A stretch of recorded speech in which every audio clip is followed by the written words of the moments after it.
Hey, what is up guys, and welcome to Should You Play Rise of the Tomb Raider.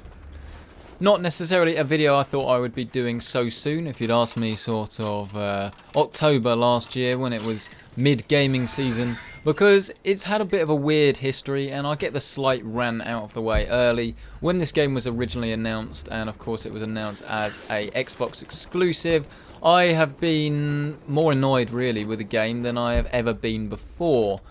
Then it was announced that it was a timed exclusive, but they wouldn't say how long it was timed for. And then we heard it was coming out sort of early 2016, and here we are today. And the thing is, that's just so silly about it. If they'd said, right, well, this is a game that is Xbox exclusive until a few months after it comes out, so what was it? It was about end of October, November sort of time that this game came out on the Xbox One, and 2.5, 3 months later, and it's out on PC. Personally, that wouldn't have bothered me at all, but it was the fact that they didn't say to anyone that this was the case that it got quite annoying to me. And of course, we still don't really know when it's coming out on the PlayStation 4, and the reason, of course, behind all of this is that they want to sell a load of Xbox One copies because they've got that partnership with Xbox. And it's a shame that the clarity just hasn't been there, because I think it would have kept a lot more people a lot happier. But that's a slight rant. I will quickly say that this is actually a game that has far surpassed my expectations, and we'll be talking about why in the duration of this video.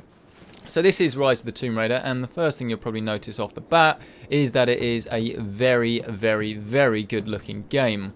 This is of course on YouTube compressed, but trust me, when you get this on your lovely PC display or TV, it really does look amazing.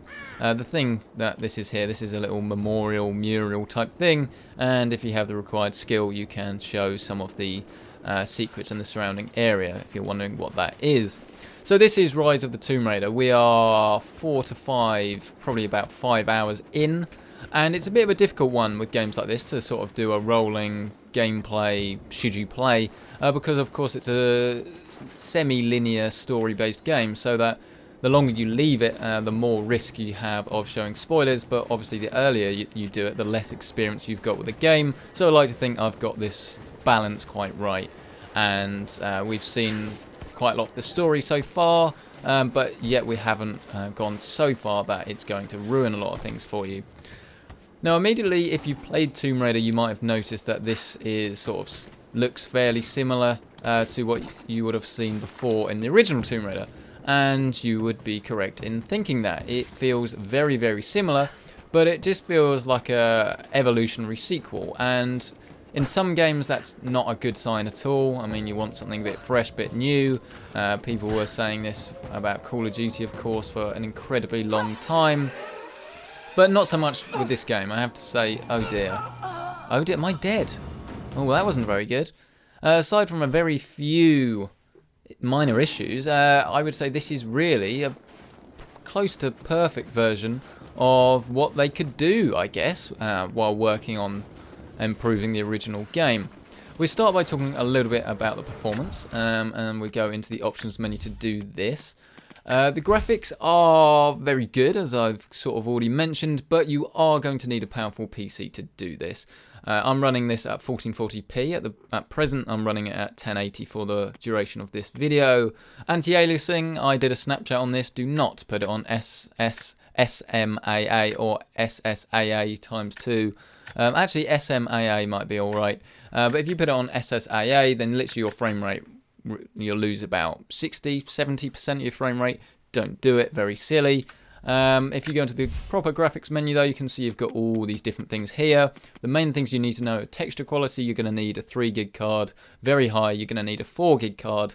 But I'm running this on two 980s, not the TIs, just two NVIDIA 980s, and this is running on high. But if I bump it up to very high, there's not much extra visual fidelity, but you do get some stutter from time to time, and that is completely eliminated at high. So I'd recommend high unless you're running on a lower end card, in which case I would put this on the medium setting. And as I'm doing this, it's actually changing the textures in real time, hence the reloading textures. Everything else, though, I've sort of balanced it, I guess. There's not too much difference in high and very high. I will actually put it on very high. Sun soft shadows the same, just leave that sort of thing on very high. But for most people, I think high preset is a good place to start unless you're running on a lower end card. SLI scaling is okay, but I wouldn't say it's the best out there. But generally the game runs pretty well as long as you've got a decent enough PC to do so. All of the settings don't seem to reduce their sort of frame rate by that much. The pure hair is very similar, an evolution of the Tress FX technology we saw in the original game, and it's so much better, and it really does add quite a lot to things like cutscenes and just... Oh my god, what is that? Oh dear! That's like a big... Is that like a big tiger? Well, I did manage to somehow kill it. Dodge, kill. There we go. Can I get some fur out of it? Yes, there we go. So I suppose we should talk about the resource system. It, again, is an evolution of what we saw in the original one. At the moment, I've got an assault rifle, a pistol, and a bow. Each will have 2 different sorts of ammunition once you've unlocked it. So with this bow, I've got a standard arrow and then a poison arrow. And then the crafting system means that you can make these on the fly. Almost think semi The Last of Us. Hold down right trigger, and if we need them, we're full at the moment, then you can craft some arrows. Likewise, if we change to the poison arrow, then we could make some more of those, but we've got that full as well. This is the map. It is quite big. I believe there are other areas. I've travelled to a few different locations, but I think this is probably the main meat of it in the sort of mountains that we have here. And I've been playing for about 5 hours and trying to sort of do as many of the collectibles and things as possible, and I think I've got quite a long way to go, which is nice because one of the things that annoyed me about the original was that it was a bit too short in my opinion. But it is very Tomb Raider mixed with some more Uncharted, and I'm really enjoying what's happening so far. Story-wise, well, we are basically after something called the Divine Source. This is all stuff that you get told at the very beginning of the game, and there won't be any major spoilers because no one likes that. It's quite difficult. Oh dear. Maybe I shouldn't go that way. Where do I need to go? I need to go that way. Okay, we'll go that way. I've lost my trail of thought completely now. Yes, the Divine Source. So this is almost like the Holy Grail sort of thing. It's meant to give some sort of immortality. So we're after this object or fountain or whatever it's going to be. I guess it's like a mixture of the Fountain of Youth and all those things combined. And we're sort of picking up from where Lord Croft, so Lara's father's legacy was, really. Can I... That's not the right thing to do at all. I need to blow that up with something. Oh, well, I don't have any explosives just yet. I'll have to go and get some. I'll unlock those later in the game. So we're after the Divine Source. So this is one of the areas that they have thought that it will be. So we're currently picking up the story off here. And I don't want to sort of give too much away because we have seen a few interesting things. But yes, we're after this Divine Source. And we're sort of picking up a few friends along the way. As well as sticking with 1 or 2 of the characters that we had in the original Tomb Raider. So yes, I'm enjoying what we're doing so far. In terms of gameplay, it's quite nicely balanced in the sense that the mechanics sort of all make sense. I'm playing this on the hardest difficulty, and I think that is definitely the way to do it because it hasn't actually been that hard, in all honesty, so far. The main difficulty that we have at the moment is that we don't have things like regenerative health, but I think that sort of adds to the game. It makes it a bit like the proper original Tomb Raiders in the sense that it just makes it a little bit more hard, well, it makes it harder, I should say, if we use proper grammar. And we can heal up just by holding down the left bumper, and then we sort of craft a healing pack. So again, think The Last of Us. And all these things make it slightly different to the original Tomb Raider, better in my opinion, but it is definitely sticking to the trend of the original Tomb Raider for sure. Things like the Campfire system as well, as I believe there is one here. As long as you have the resources, you can build a campfire and then you can fast travel between all of the areas. But again, like the original, it's sort of open world linear game. Years, I was so And we have angry these with cool him, voiceovers losing himself in his work, where we're talking to ourselves. chasing what I thought were fairy tales. I had no idea. But I don't want you to listen to that because it might give something away. Is she going to talk again? No, I think we're okay. So yes, once you're at the campfires, you can fast travel to any of the ones you've already unlocked. I think there are too many base camps though, which is it's not really a problem, but it's just a bit like why are there so many? But you've got a lot of different base camps you can travel between them. Load times are pretty good, running off an SSD. I don't know about standard hard drive. At your base camp, you can do upgrades and you can build different weapons as long as you found the parts. Again, very similar to the first game, but you can see here we can upgrade one of our parts. We can upgrade the reload speed or the ammo capacity. I'm going to say the reload speed. And there we go, we have upgraded the semi-auto pistol. The pistol upgrades will affect all of your pistols and not just one, so you don't need to worry about leveling something up only to waste it later. Crafting as well, you can craft different sort of upgrades or pouches and things like that. So pistol ammo pouch or hunter's quiver. There we go. Hunter's quiver is done. I'm playing with a controller, by the way, but the mouse and keyboard controls work really well. And if you are someone that is a bit like me and you like to sit at your desk, but then when it comes to the shooting, quickly switch to mouse and keyboard, you can do it flawlessly, and it's an absolutely perfect execution of mixing two different control types. It really is. Our skills: Brawler, Hunter, and Survivor. So this one, you can craft fire bombs. Let's do that. There we go. Now we can craft some fire bombs. Plenty of things to look forward to as you progress through the tiers. And we have one area here, new area in the game, that we can only just access because I've only just got the rope arrows. So similar to the first game. You've heard me say that before. And here we are in a new area. Are you okay? Yes, I'm at the base of the old Soviet mill. I'm making my way to the mine entrance at the top of the facility. Can you meet me there? I'm on my way. So we're talking to, I've forgotten his name already. Is it James? I don't think it is James. Someone anyway. We're talking to someone we've just met, and we are sort of trying to get to a rail station, I believe. Collectibles. There are more collectibles than there were in the first game. We do have this language system that as you sort of find relics, your language skills increase. Not sure it's very realistic, but it works quite nicely in the game. So in order for you to sort of find the best upgrades in the game, I believe you are going to sort of need to have your language skills at their best. So I think this will probably hurt you later if you decide not to care about getting the collectibles, but it is quite good at the way that it's not really that boring and that repetitive, and the collectibles all link together with the story. You almost have like two tiers, from what I can tell as well, of sort of story interactions. You have some radios and tapes from the main characters. That these are actually quite interesting. And oh dear, almost fell down. And I've enjoyed listening to them. And then you've also got, for the people that are really interested, like the tales of some survivors and visitors. I don't think Anna shares like here. So don't know who this guy is. She's conflicted. I get that. And quite frankly, personally, I'm not that fussed, so I won't really listen to those. They have a little sort of synopsis at the top. But the ones from the main characters I found really interesting, so I sort of listened to half of them, and not the other half. Mini cutscene.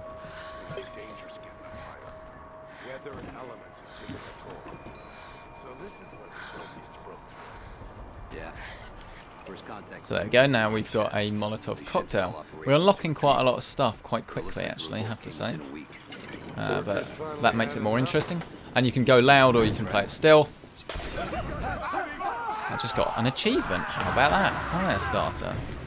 So as you pick stuff up, you can craft it or you can just chuck it. And it literally is very much a mixture of Tomb Raider as you know it with The Last of Us. and a little bit of Uncharted mixed in, which is a good combination, I have to say. The combat as well feels nice and slick, it really does. Even playing with a controller, I found that the aim assist, there isn't very much, but there's enough, and for me it's the perfect amount. And all of this makes it feel very nice and slick and easy to play. And as someone that doesn't necessarily have much time, unfortunately these days, to play games at the moment, I have to say I've managed to put 5 hours over 2 days into the game, which I think definitely says a lot about how much I'm enjoying it. But yeah, that's the crafting system anyway. There's quite a lot to cover, which is why we're going quite fast paced. I think the last thing to talk about in terms of graphics and performance is the performance, and that is, there are definitely some areas that sort of are lower and you'll notice sort of frame rate dips. But running with the latest Nvidia drivers, generally speaking, I haven't noticed too much of a problem in terms of performance. And of course, you can lower a few settings like the hair, and you should be able to sort of gain a bit of extra frames per second. But if you do want to run this at like 1440p at a constant 60 frames a second, yeah, you're gonna need quite a high-end rig to have it at max settings. Okay, so let's craft. That's a bomb, isn't it? Will that work? No.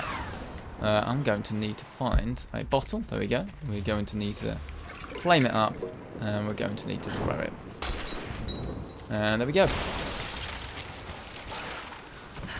Now, one of the questions I think a lot of people probably have about this game, and one thing that I definitely had as one of my main questions was, Soviet military has this game been damaged by the fact that it was an Xbox timed exclusive? Have those resources, and clearly there have been extra resources that have gone into having a Xbox timed exclusive and having the Xbox version really nice, have those resources affected the PC version?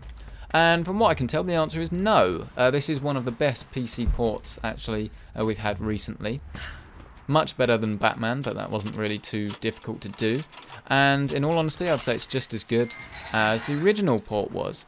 As it does use a lot of the, I would imagine it's probably a very similar engine and a lot of the similar gameplay features and mechanics, you'd expect that. But I think as long as you've got a decent PC, I think you're going to be able to run this game absolutely fine, and you're going to be pleased with the performance. Note that I haven't actually tested this on AMD cards just yet, so I'll do that over the weekend, and I will update this video in the comment section and in the description if I run into any major problems. But I'm not expecting any, I haven't heard any, but we will have to wait and see, I guess. There you go, got a few different parts. Story cutscenes as well are absolutely amazing, and I found that I have been making more screenshots with this game than in any other game for a very long time. I have to say I did do it actually with the last Tomb Raider, but it really is a breathtakingly good looking game, especially with the cutscenes. And I do think actually having that pretty cool hair feature probably does help. That's not to say it's the be all and end all, because it's really not, but it doesn't lower your frames per second as much as I thought it would, so there's definitely quite a plus, I think, and quite a good addition. I'm not entirely sure how well the original Xbox version ran, but of course it would have run, I believe, at 30 frames a second, so you are getting quite a big advantage straight away just by being able to run this game unlocked at whatever frame rate you like. Especially if you pair it with a FreeSync or G-Sync monitor, the experience you're going to get is going to be far superior to what you'd get on the Xbox. So, if you played this game already on the Xbox, then, you know, I mean, it is the same game, so probably not worth you buying again. But if you haven't yet played it, like myself, and if you'd come sort of completely switched off about Tomb Raider and you just didn't really care because you got pissed off that it was an exclusive to the Xbox, then I think you will be pleasantly surprised and your expectations will be surpassed what you would have originally expected, because it really is a flawless version, really, of a Xbox title. And I like the fact that it's quite hard to run, because it's not one of these games that are hard to run just for the sake of it, or that there's problems. Fallout 4, unfortunately, was one of those games that just didn't look as good as it should have been maybe for the performance. Yes, you could have quite good draw distances and things like that, but I wouldn't say that it looked as good as maybe it could have done if they had sort of made it a bit more modern.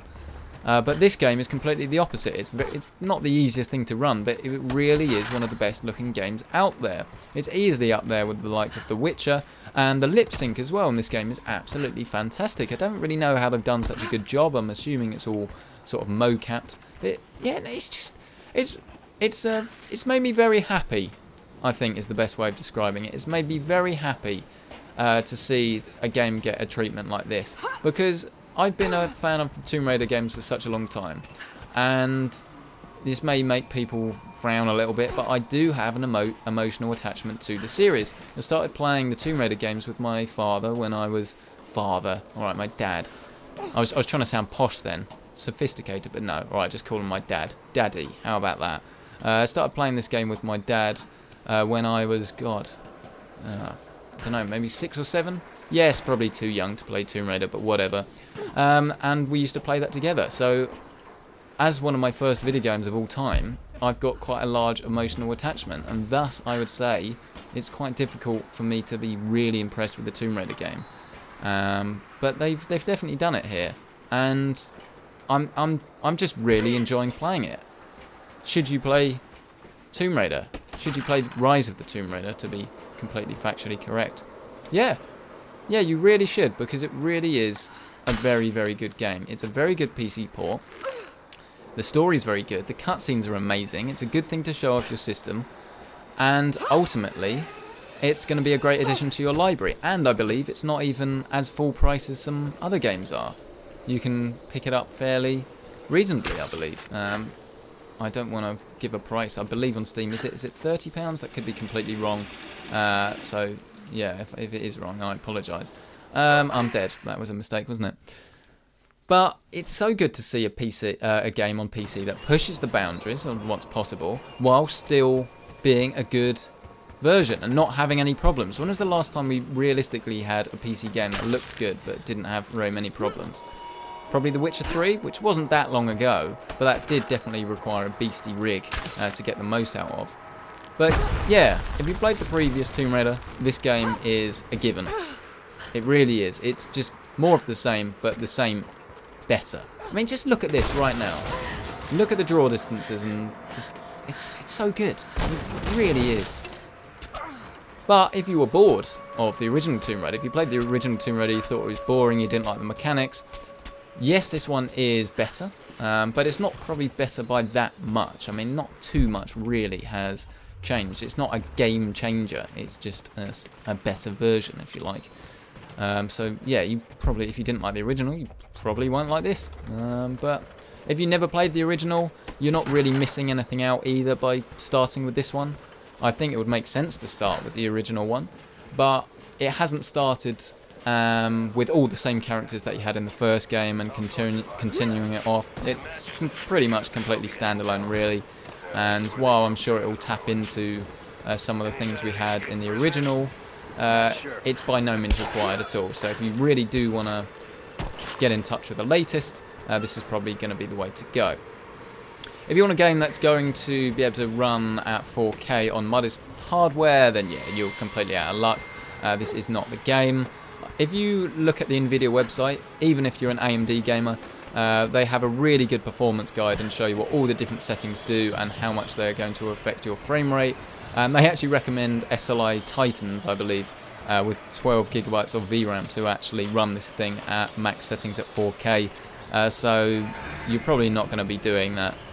But if you want to run it at 1440p, I believe they recommend a 980 Ti, but for 60 frames a second at high settings on 1080p, I think it's something, is it 970 they're recommended? I don't know. But yes, this has been Should You Play Rise of the Tomb Raider. You'll notice we haven't talked about too much of the story because it's a story-based game and I believe in absolutely no spoilers whatsoever. But the gameplay, I hope you have seen, it's pretty slick. It's quite varied. The traversal sort of mechanics are just more of the same really as you had in the original, which were good in the original, so you don't have anything really to worry about there. The graphics are pretty amazing. The game runs very well as long as you've got decent hardware, and the story itself through cutscenes are very, very good, and it's kept me interested. I haven't been bored at all playing this game, and there's a lot more collectibles than there were in the original. For those wondering about the optional tombs, they are much better, much better. They're more like proper tombs, and one challenge took me maybe 20 minutes to do the tomb. It involved a lot of water levels and twisting of switches and stuff, and that was a damn sight better than the disappointing optional tombs that you had in the original. So this has been Should You Play Rise of the Tomb Raider. Absolutely. I see very little reason for people not to pick this game up, because it's not unreasonably priced at all. It's very fun to play, it looks very good, and as long as you've got the hardware, it's very easy to run. We will continue rolling this footage for a few more minutes, just to check if there's anything else that I maybe should be talking to you guys about. But you have absolutely nothing to worry about if you've been after this game for a while and you've just been waiting for it to come out. You've literally got absolutely nothing to worry about. It's absolutely awesome. So thank you so much for viewing this. Thank you so much to Square Enix for providing the review copy for this video.